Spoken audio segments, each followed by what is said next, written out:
You make $70,000 a year. You feel broke. You get a promotion to $100,000. You tell yourself, this is it. This is the number that changes everything. But 6 months later, you still feel broke. It makes no mathematical sense.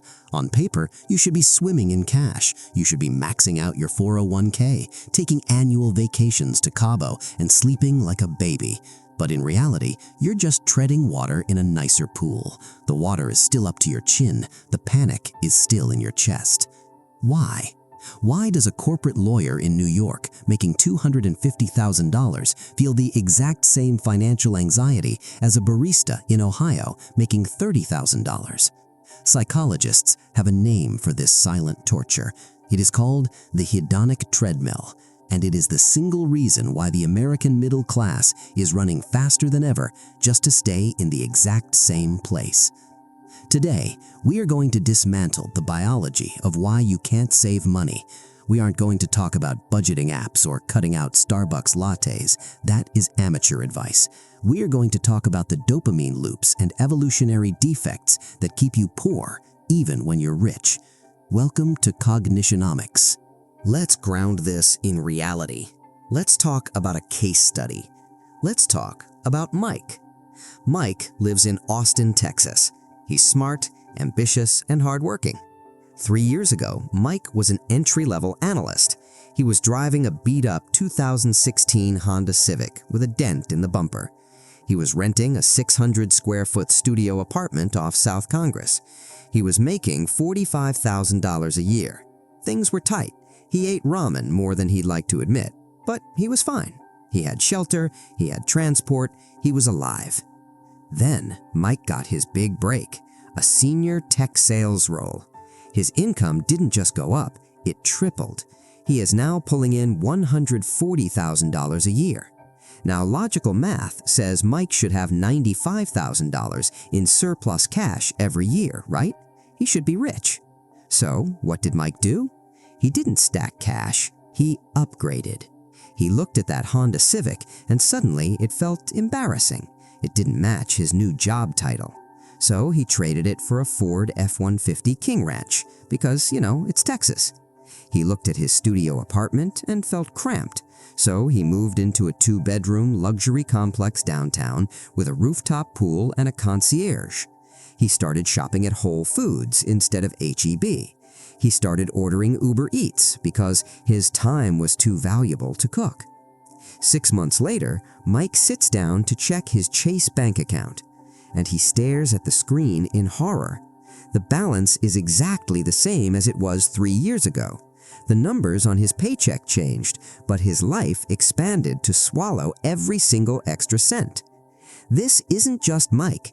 This is 70% of high-earning Americans. Why is Mike so stupid? Actually, he isn't. He's just biologically human. Here's the uncomfortable truth. Your brain is not designed for wealth. It is designed for survival in a scarcity environment. When you buy that new truck or land that new apartment, your brain releases a massive spike of dopamine. It is a chemical reward system saying, "Good job, you secured resources, you are safe." You feel a rush, you feel a high, you think, "Finally, I've made it, I will be happy forever." But biology is cruel. If you stayed happy forever, you would stop striving, you would stop hunting. And in the wild, if you stop hunting, you die. So nature invented a cruel mechanism, adaptation. Think of your happiness like the thermostat in your home. When good things happen, a raise, a new car, a new relationship, your temperature goes up. It feels amazing. But eventually, your brain's cooling system kicks in to bring you back to your baseline, the set point. That new car smell fades. It takes about 3 weeks.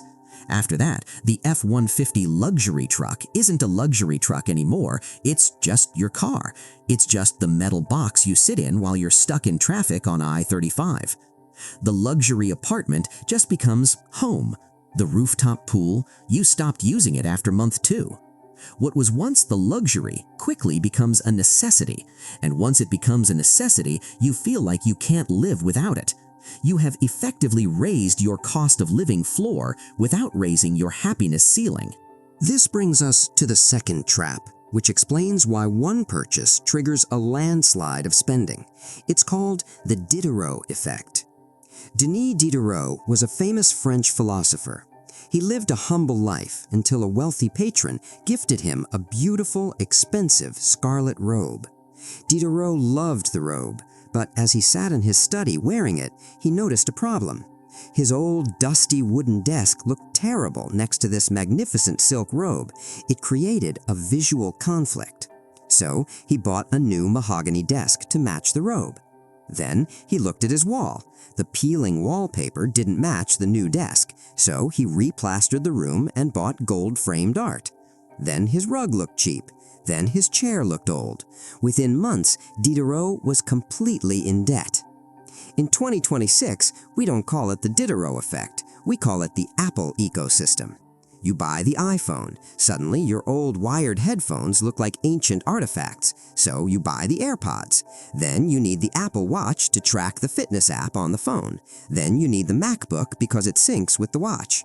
We don't buy things in isolation. We buy things to create a coherent identity. When Mike bought the King Ranch truck, he wasn't just buying a vehicle, he was buying the identity of a successful Texas businessman. And that identity requires $300 boots, a Yeti cooler, and expensive steak dinners. Keeping your identity consistent is the most expensive hobby in the world. You might be thinking, I'll just use willpower. I'll just stop spending. But you are fighting against Parkinson's law. In productivity, Parkinson's law states that work expands to fill the time available. In finance, it means expenses expand to meet income. Think of your money like a gas. If you give it a large container, it will expand to fill every corner of that container. When you make $40,000, you survive. When you make $100,000, you surprisingly find that it costs exactly $100,000 to survive. Unless you build a hard container, a system to trap that money, it will naturally dissipate into $7 coffees, unused gym memberships, and convenience fees. So, how do you get off the treadmill? How do you stop running? Most financial advice is garbage because it relies on willpower. Just spend less. Just budget better. Willpower is a finite resource. You cannot fight millions of years of evolutionary biology with an Excel spreadsheet. You need to use Parkinson's law against itself. The only solution is artificial scarcity. You must fundamentally change the equation of your life. The poor formula is income minus expenses equals savings.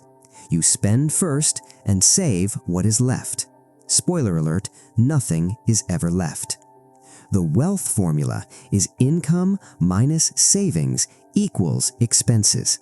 If you get that raise, that money should never touch your checking account.